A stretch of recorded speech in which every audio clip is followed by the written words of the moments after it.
മുത്തശ്ശി ആ ജംഗ്ഷനിലെ ചേട്ടന്മാരെന്ത് ചെയ്യണേ?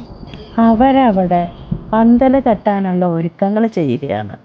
അതെന്തിനാ ഇപ്പോഴാ ചെയ്യണേ? ഒരാഴ്ച ഉത്സവം. ഉത്സവം എന്ന് പറയാനത് ഒരു ദിവസം മാത്രമല്ലല്ലോ മക്കളെ. അതിനു മുമ്പ് നമ്മളെല്ലാവരും ഉത്സവത്തിന് വേണ്ടി ഒരുങ്ങണം. ചെണ്ടയും വെടിക്കെട്ടൊക്കെ ഉണ്ടാവും മുത്തശ്ശി? വെടിക്കെട്ടൊക്കെ ഉണ്ടാകും.